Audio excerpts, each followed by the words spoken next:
Hi everyone, this is Stephen with the Guardian Group of Alabama. And first of all, I'd like to thank you for clicking on this video. And I want you to pay close attention to what's going on in this one in particular. I got a message sent to me and got information, and it was a bit disturbing. Uh, and let me tell you, we're not trying to throw names out or call names or do any of this other. We simply want the citizens in Alabama to be informed of the things that's going on. And let me first say that any group that calls itself a rights group, when they turn to more regulation, they are no longer a rights group. So that being said, the information that was sent to me, they were certain was that certain people were tossing around the idea here in the state to push for a system of regulation to where before you could receive a pistol permit that you would be required to go through uh, a training class, whether it's tiered, and I'll explain that a little bit later what that gets into, or just a training class, and that's it. And what this does, people, is put more restrictions on your rights. It disenfranchises people left and right. If you'll know, here a while back, everything was going on about voter ID, and they were talking about how it disenfranchised people because some people couldn't go do this and couldn't do that. Well, to get an ID, it only takes about 15 minutes or so. But what some are suggesting with these classes are anywhere from 4 to 16 hours before you can get your concealed carry permit.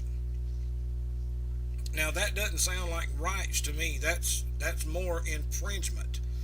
And when you're talking about the Second Amendment, it says shall not be infringed. So if it disenfranchises people to get a photo ID to vote, how much more so does it disenfranchise people to be required to take some kind of class that is regulated? And I would say that it could be even possibly more heavily regulated as years went on. So basically, you could be denied a permit just on that basis. So let me tell you why. Well, first, let me tell you why they're saying that this is a good thing. It's because that several more states will recognize Alabama permits. Well, pardon me. What they're not telling is the fact that even right now, should you want to go to some of these other states, it will not help a lot of people because you're probably not going to travel to those states. But you can already get a sponsored Utah concealed carry license. You can go through their classes. They give them here in Alabama. Not real sure on the price. I believe it's maybe $100 total or something. It might be less, but that's good for I believe is 5 years. So why would we need a regulation that stated, that stated that we need more? We need more government regulations. And where does this all take place? See, there's a lot of money involved in things like this, which is another issue. But let me introduce you to some of the harm that it could do. The places that have these types of regulations are also more restrictive.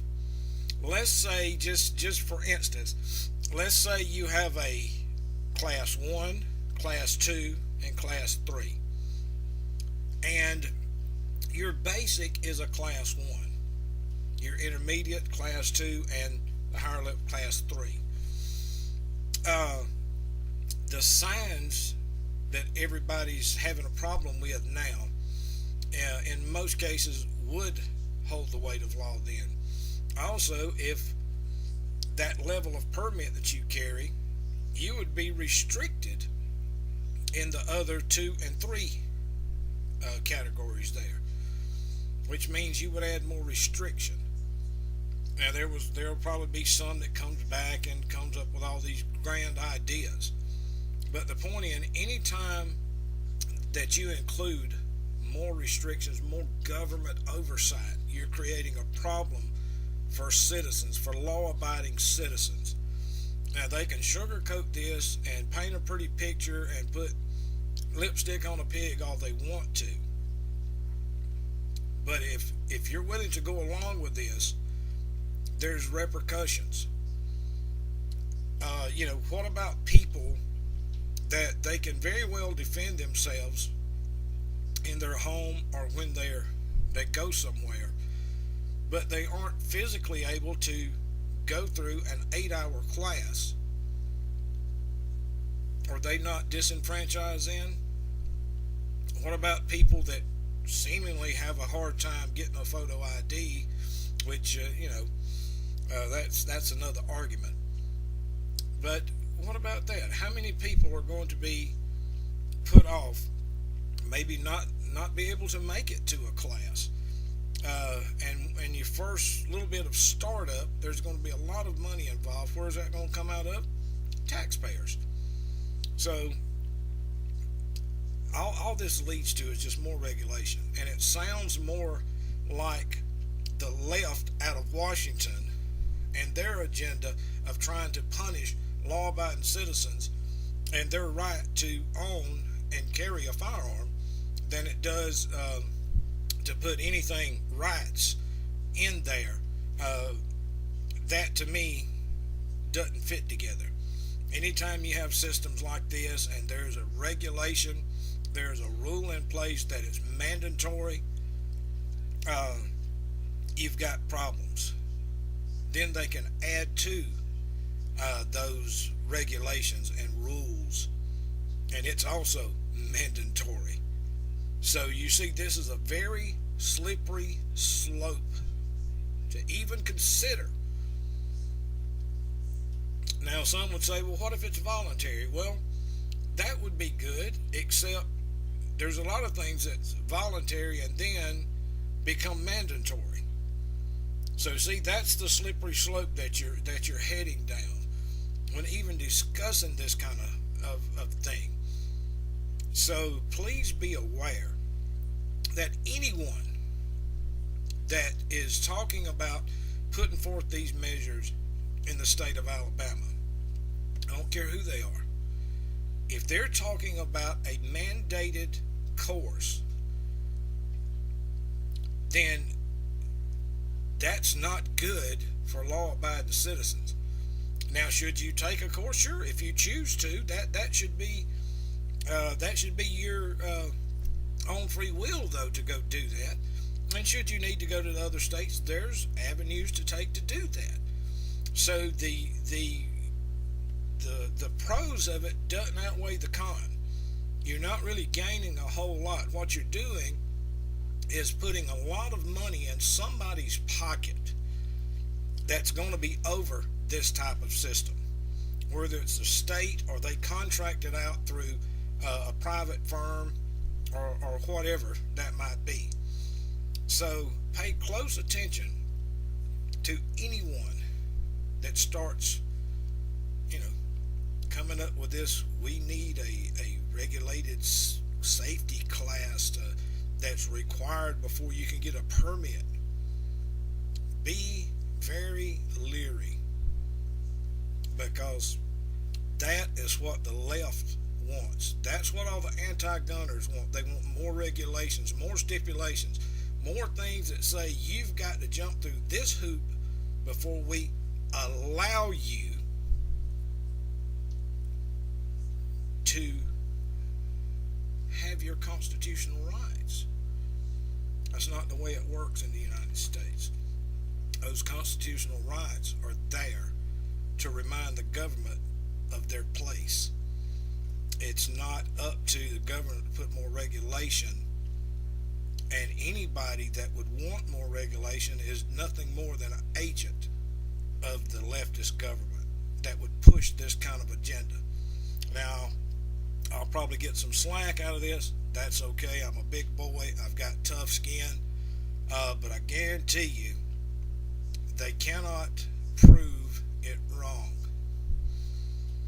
So, if you hear of all this,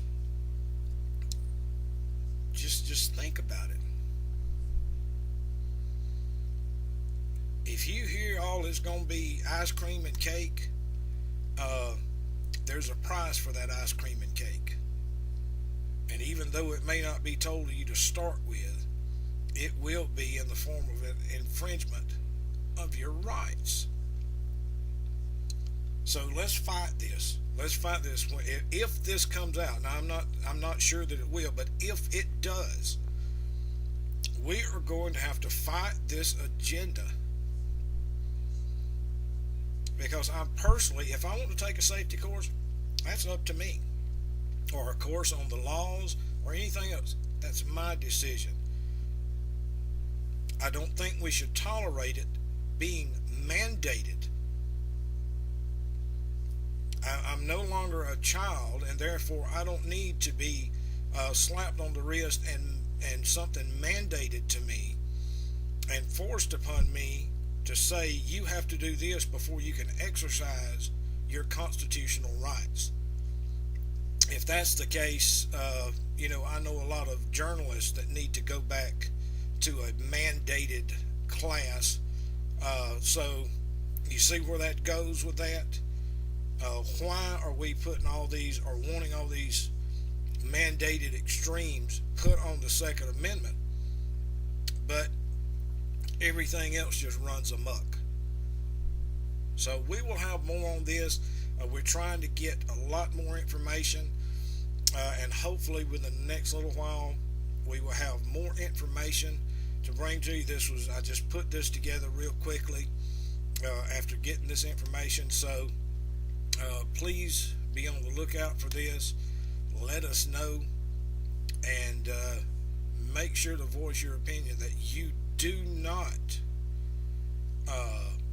think it wise to include Alabama in the states that require a mandated amount of time before you can receive a permit. It's just absolutely ridiculous. So I hope you will use this information. Stay tuned. We hope to bring you more soon. Thank you so much. God bless, and have a great day.